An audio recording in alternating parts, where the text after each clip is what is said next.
This time on Earth Focus, Link TV's coverage of the Environmental Film Festival held this year in Washington, D.C.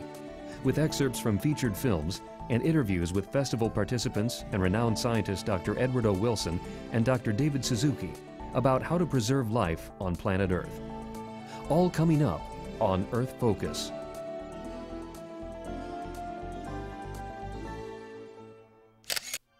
The 2007 Environmental Film Festival in the nation's capital screened 115 films that covered a vast range of issues affecting the environment.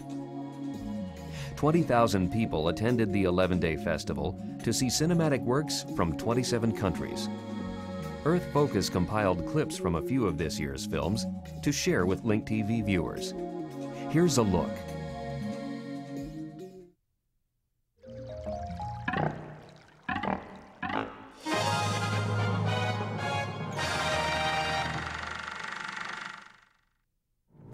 All of the boys used to go to explore the caves.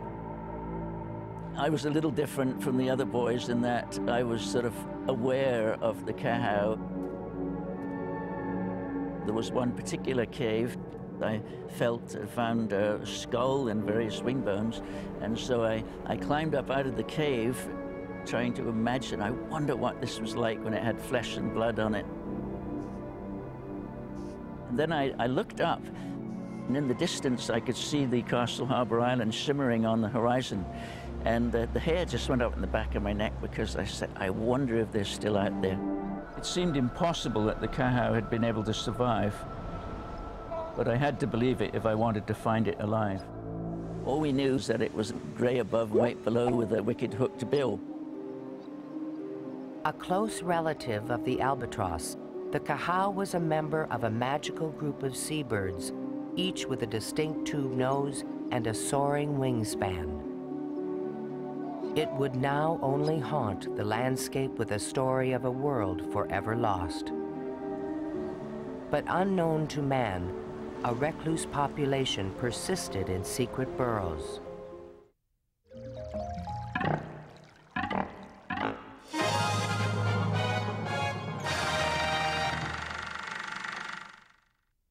Here is a nest of the infamous fire ant.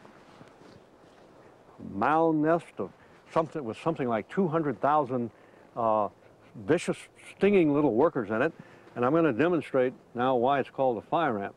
Now, don't do this at home.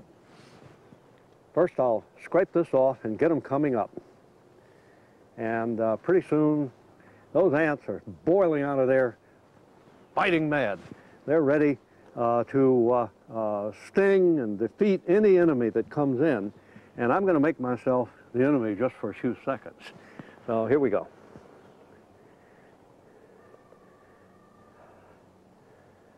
All right, now if you look, you'll see a lot of them beginning to pause and sting my hand. Each one of those stings feels like the touch of a hot needle. And now, pardon me, I'm going to get rid of these ants in a hurry. Is it a chemical? Yeah, it's a small molecule venom. It is rough. The hand feels like it's on fire. I hope it'll go away too long. I've done this, but not quite to that extent before. Okay. There's the question of why did I pick ants? You know, why not butterflies or whatever? And the answer is that they're so abundant. They're easy to find, and they're easy to study, and they're so interesting. They have social habits that differ from one kind of ant to the next. You know, each kind of ant has almost the equivalent of a different human culture.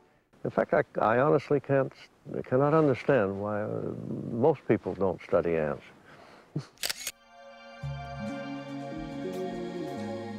In addition to being an entomologist, Dr. E.O. Wilson is one of the world's leading experts on evolution, ecology, and conservation.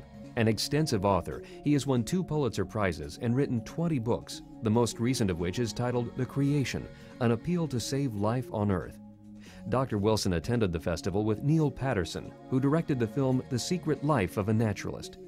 As well as screening some clips from the movie at the National Geographic Society's Grosvenor Auditorium, Wilson and Patterson answered questions from audience members, and Wilson gave a presentation about the need to discover, catalog, and preserve the world's species. Earth Focus correspondent Miles Benson interviewed Dr. Wilson about the current problems facing our planet and his ideas for possible solutions.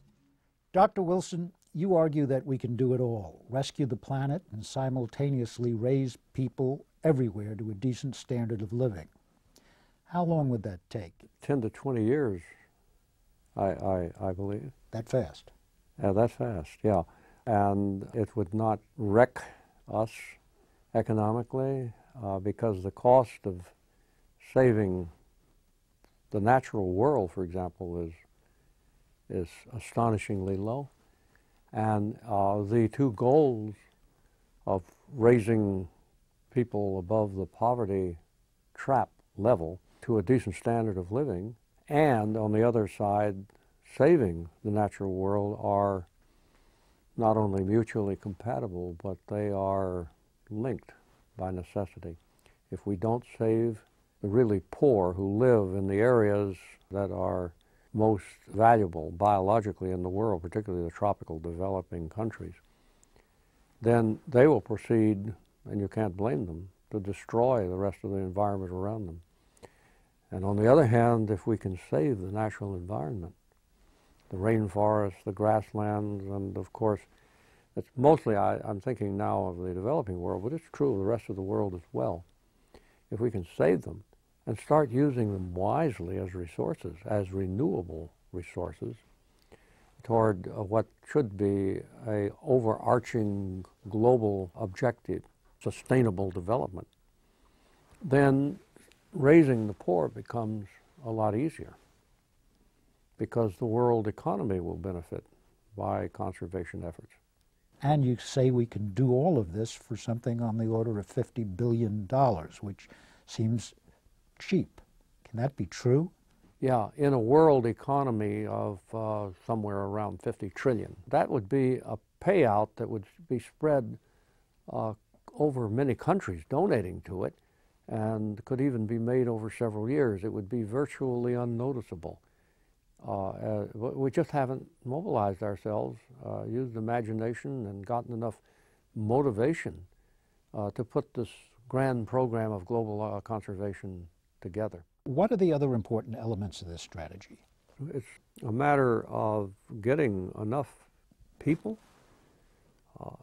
and leaders to express willingness to funnel monies into saving the rest of life. You know, it seems to me to be a no-brainer, but people generally seem to be rather slow to pick up on what I call the biggest bargain ever offered humanity. $50 billion to save the rest of life, or a big part of it. And once there is a consensus that something ought to be done, then we ought to be having Kyoto level and Montreal protocol level conferences of leaders to actually put it into practice. In your most recent book, The Creation, you warn that the hammer has fallen and a mass extinction has already begun. If we keep doing what we're doing, by the end of this century, mankind will enter what you call the age of loneliness. Explain what that would look like. I'd rather not stretch my imagination too much to think about it. Half the species gone, that's an actual estimate made by serious students who foresee the scientists who foresee the consequences of letting global warming continue, let habitat destruction continue. It's easy to justify that figure. Gone or right on the brink of extinction, 50% of the species by the end of the century. We don't know all the possible consequences of mass extinction because we don't even know what we are destroying. You say that fewer than 10% of all existing life forms on Earth are known to science, and fewer than 1% have actually been studied. You would change that with the creation of an encyclopedia of life, a census of all species. Big job. There are maybe 1.5 to 1.8 million species already known and 10 million more to go. Deep in the seas, deep underground. Why bother? It could go to 100 million if you include bacteria, because you know, and microorganisms, because we haven't even begun to explore those. We're not even into them in any serious way. If we don't explore and understand what's on Earth in the way the variety of all the different kinds of plants, animals, and microorganisms, we are flying blind. Well, one thing, as you noted earlier, we don't even know which species are going extinct in most cases. We know a certain number that we are able to monitor, and we're seeing what the extinction rate is there. It's quite high. But who knows what's happening with all this life that we have yet to discover, describe, and understand. So we need this badly in order to conserve the life that's on Earth. We need it badly in order to manage the environment properly. What other items appear on your agenda, your strategy for conservation globally? Well, one that I've been involved with I hope fairly happy results, has been encouraging a dialogue between religious leaders and science leaders. And this quite recently, was a theme of the book, The Creation, in which I decided that the time has come to an end when it's all profitable for scientists, liberals, secularists, and so on to be bunched together in the views of others into a group, and religious faithful, including the evangelicals and even fundamentalists, to be bunched together as an opposing group and spend time with a kind of bunker mentality on both sides, shouting at one another, trying to discredit one another, as we've been doing on issues that are called value issues in this country. And to say, as I suggested in The Creation, I said that might we put this aside for a little bit, these most contentious efforts, often metaphysical things about worldview and so on. Might we just diminish it or put it aside for a while and meet on common ground on something that's transcendental? And may I make a suggestion that that's the environment, and particularly the living environment? I think science and religion, I've said, are the two most powerful social forces in the world. They're fighting with each other now. This is ridiculous. So I've written this as a former Southern Baptist. I've said, I understand. I've been under the water. I've answered the altar call. I don't have the faith now, but I respect you. I wish we could get together. I wish we could talk. And I'm going to be so bold as to speak for the scientist and the humanist and the environmentalist, and I'm going to offer the hand of friendship and say, we need your help. And I recognize there are tens of millions of you. I recognize that a large number of you have already gotten into saving the environment and caring for the creation your own way. Can we get together? The scientists, for example, far fewer in number, but we have the kind of information you'd need, and you have the ability, the passion that comes from religion. If we could put those together, who knows what would happen. Edward O. Wilson, thank you very much. Thank you for the opportunity of being on.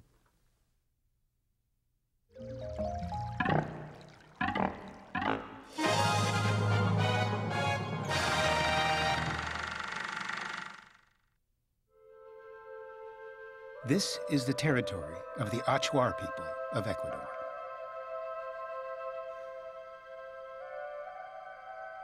Nearly 2 million acres of primary tropical rainforest completely untouched by roads, settlers, or resource development. It is a place so remote, we would certainly consider it to be the middle of nowhere.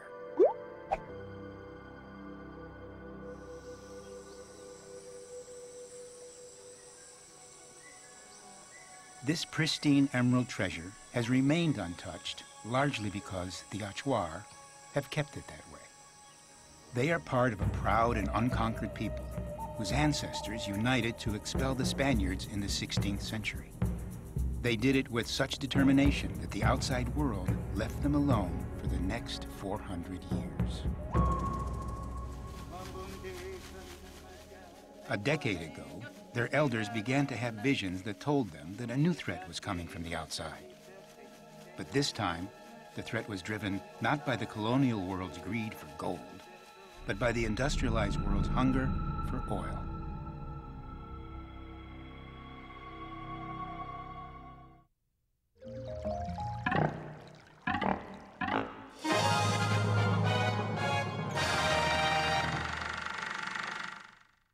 When you have these trees set parallel to each other along the flanks of a street, the impression was very much that of a Gothic cathedral archway. That American elm is perhaps the greatest shade tree ever to grace the American landscape. You could look down the street in the summertime and you had these great elms, and the elms would just kind of form a tunnel. I can't imagine a city without its trees. Large numbers of elms in northwestern Europe mysteriously began to die. It became known as Dutch elm disease. It wasn't long before the fungus crossed the Atlantic. Many communities began extensive spraying programs with the newly popular pesticide DDT. The disease moved swiftly across the country in the 1970s, killing 400,000 trees per year. This tree has the signs of Dutch elm disease. We're going to lighten up the backside for balance, and then we're going to try to drop it. It's sad. I think it's sad because it just has a lot of history here.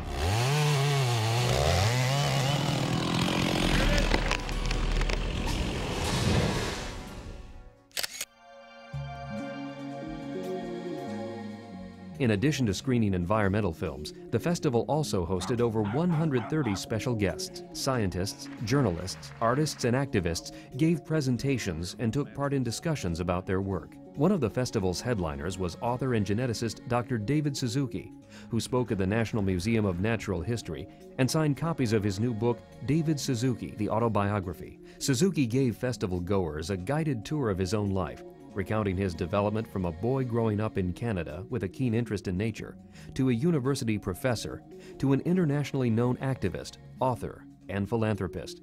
Miles Benson interviewed Dr. Suzuki about mankind's troubled relationship with the natural environment.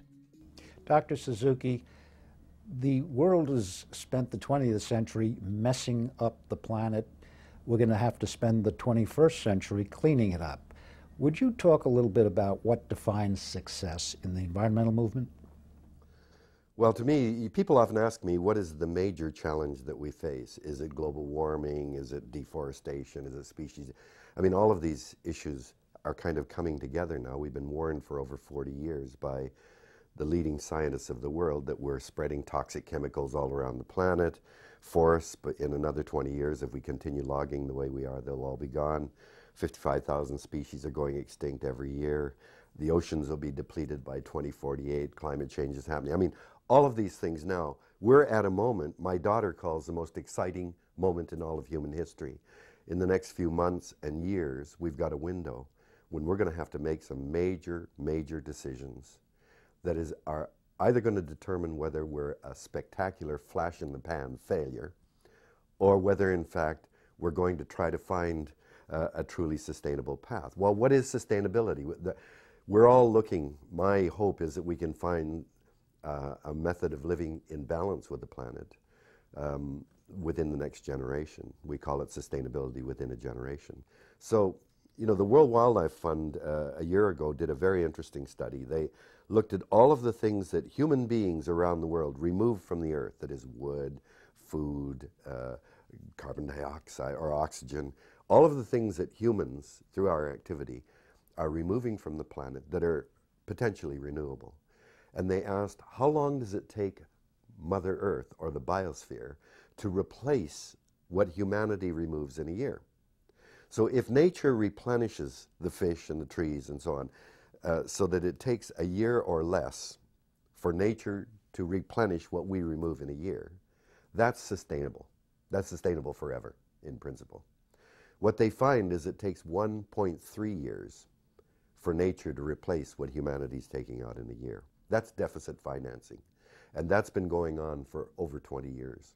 So what we're doing essentially is eating into our biological capital, using up what we should be giving as a legacy to our children and grandchildren. We're using it up now. So then you ask, what is success? We've undermined the planet, the life support systems. I don't think we have any idea what success is going to be, what resilience remains within that network, and how we come into balance. Is it possible that economics can be an influential factor in favor of environmental reform? Well, this is always the hope, is that, you know, there are companies like Patagonia and Ben & Jerry's and the Body Shop, and Interface, of course, is this great example. Ray Anderson and Interface Carpets is a model of business trying to climb what Ray calls Mount Sustainability, to reach a point where your company is doing well economically by doing good for the planet. And the problem that we face, there are a number of problems with the economic paradigm that we have. If you go to an Economics 101 course, chances are the very first lecture, the professor will show a slide of the economy. And it looks impressive. Economists try to snow you with all of these equations and all this stuff. Economics is not a science. Just because they give a Nobel Prize doesn't mean that it's a science.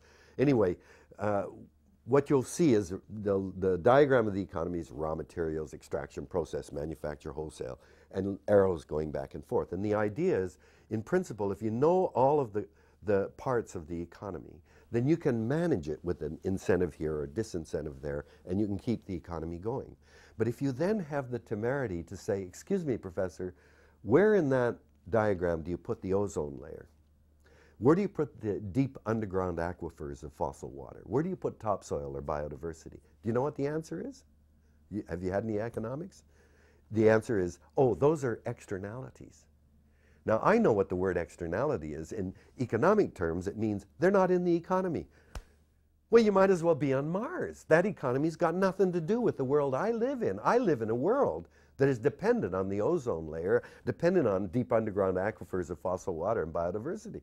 The lunacy of conventional economics is the services that nature performs are not a part of it. That's the fundamental flaw in this system. It's totally built on the basis of what humans do to the planet, and it's based on the exchange of money, so that natural services, what nature's doing all the time, is not in the economy. So you can have enlightened business people trying to do the right thing, but they're still stuck in a system that is flawed because it doesn't take account of the real cost of the way that we do business. At the Environmental Film Festival, there are more than 115 different films being displayed showing different aspects of the environmental problem, different species that are diminishing or vanishing completely, different threats to the environment. Is it possible that the complexity and diversity of the problems is a bit overwhelming for people? Do we need to prioritize if we're going to succeed? And do we know enough to set the priorities? Well, I think you've asked the really critical question. We live in a time when, if you look at the media, if you just look at the amount of space or time devoted to different issues every day, you'd have to say that the most important issues facing Americans are celebrity, politics, sports, business. And yet, by far, the most powerful force shaping our lives, the very way we see ourselves, is science. So broadly, you're saying... So I am saying the crisis is that we as a society, and I include Canada in this, are scientifically illiterate. And that illiteracy is reflected in the people that we elect to office. And how are they going to make decisions using scientific input on stem cells, on artificial intelligence, on exploration of outer space? I mean, you start going down the list of major things and you think, oh my God, we are out of control of our destiny because the people we elect to office are scientifically illiterate and they cannot assess the scientific information that they get on these issues. Thank you very much, Dr. Suzuki, for coming in and talking to us.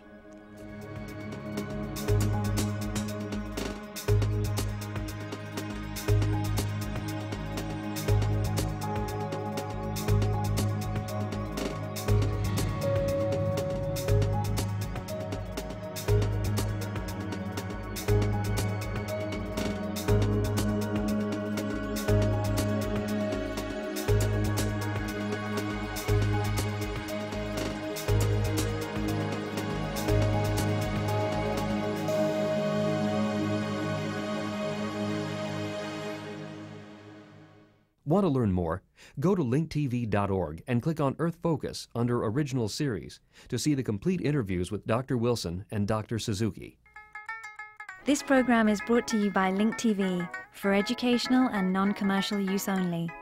Link TV is the only US network dedicated to global and national news, uncompromising documentaries, and diverse cultural programs. Programs which connect you to the world.